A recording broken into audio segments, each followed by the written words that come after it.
जब आप किसी को अपने गांव में बुलाते हो, क्षेत्र में बुलाते हो, घर में बुलाते हो, इसका मतलब है कि वो आपके अतिथि हैं। हमारे साथ भी खूब घटनाएं घटती हैं।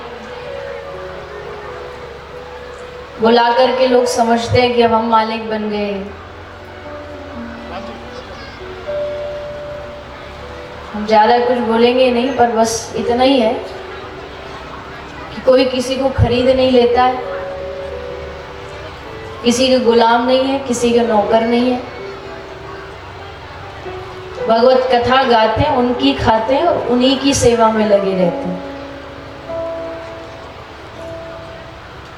उनकी कथा गाने वालों को किसी की चापलूसी करने की आवश्यकता नहीं, क्योंकि हमारा मालिक वो है, हमें देने वाला वो है, हमें खिलाने वाला वो है, हमारा जीवन चलाने वाला वो है। तो ये गलत फहमी जो लोग पाल लेते हैं कि भाई हमारे कहने से चलोगे, हमारे कहने से जहाँ कहोगे वहाँ जाओगे, ये सब बेकार की बातें हैं। प्रेम से, भाव से, भगवान की कथा से जुड़ना ये हमारा सौभाग्य है। कथा कहने वाले का, कथा कराने वाले का, कथा सुनने वाले का। प्रेम से सुनो, प्रेम से कथा में डूबो, कथा को जानो। कथा ये कोई मेला नहीं है, ये कथा कोई आप जिस भी क्षेत्र में जाती है कोई मनोरंजन नहीं है। कथा का भाव है भगवान से जुड़ो, केंद्र भगवान है, मन को उनमें लगाना है। बेकार की चीजों में, पचड़ों में पड़ने से क्या लाभ? भगवान को पा ना सके, भगवान में मन लगा ना सके, तो इस पूरी इस व्यवस्था का क्या लाभ? कथा कहने वाले और करने वाले का जब तक उद्देश्य केवल और केवल भगवत प्राप्ति नहीं होगा ना, तब तक ये कथा केवल मनोरंजन का साधन बन के रह जाएगी। मैं हमेशा कहती हूँ, ना तो यहाँ कथा कोई कहने वाला है, ना कोई कराने वाला है। यहाँ कथा कहने वाले भी भगवान है और कथा करने वाले और कराने वाले भी भगवान है।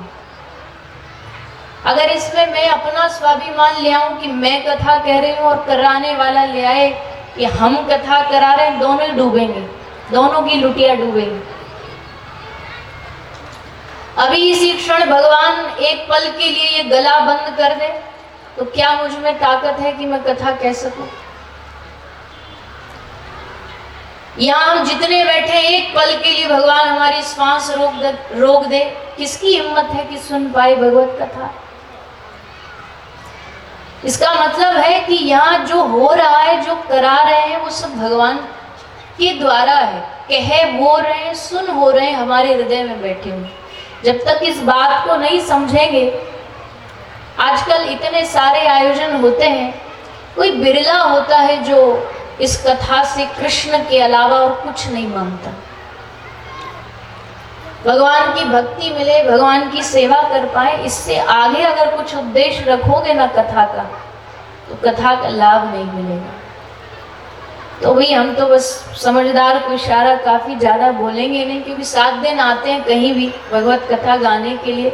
ना हमारी किसी से दोस्ती, ना काहू से दोस्ती, ना काहू से बैर, ना कोई शत्रुता है, ना कोई दोस्ती है, पर बस इतना है, प्रेम और आनंद से कथा सुनो, आनंद में जियो और कथा से सीखो। बस कुछ कथा सिखाने आती है, कथा जीवन में बदलाव कराने आती है, कथा हमको भगवान तक पहुंचाने के लिए आती है। छोटी छोटी बातों का विषय बना करके भटकाव से क्या फायदा? तो यशोदा के घर कृष्ण क्यों आए? नंद बाबा के घर कृष्ण क्यों आए? यशोदा का मतलब है जो दूसरों को यश देना जानती हो।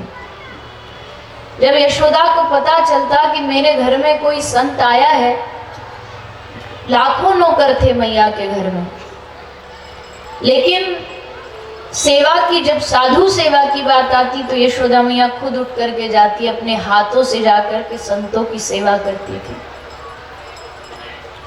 क्योंकि साधु सेवा, संत सेवा, भगवत सेवा वैष्णव सेवा ये किसी दूसरे के द्वारा कराए से कोई लाभ नहीं होना। बड़े पैसा वाले लोग होते हैं, बड़े बड़े घर वाले लोग होते हैं, घर में गए जा करके कोई साधु गया, नौकर को कह दिया पानी ले आओ।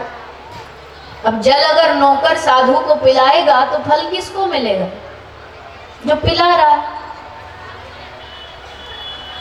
यानी कि जब सेवा की बारी आती है तो उसमें सेवा स्वयं के द्वारा करनी चाहिए, अपने हाथों से करनी चाहिए, उसमें दूसरा किसी का भी प्रवेश नहीं होता।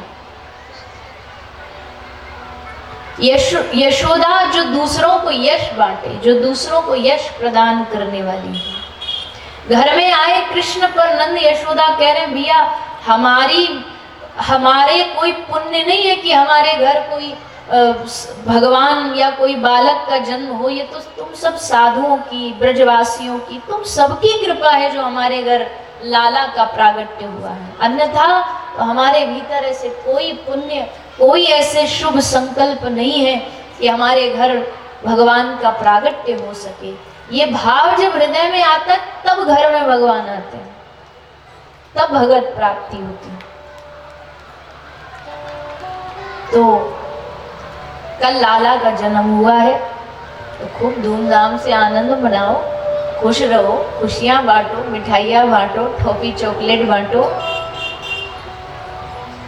लाला के प्रागट्य में देखो ये जो भागवत कथा के अवसर है ना, बार बार नहीं आते, और खासकर अन्यथा नहीं लीजिए कोई, पर जैसे ग्रामीण क्षेत्र होते हैं उसमें इतने बड़े आयोजन, कथा, ये अवसर कभी कभी मिलता है। देखो 2017 में हुआ, हमको तो बहुत कम ही विस्मृति है, मतलब थोड़ा थोड़ा याद है, थोड़ा थोड़ा भूल गए हैं।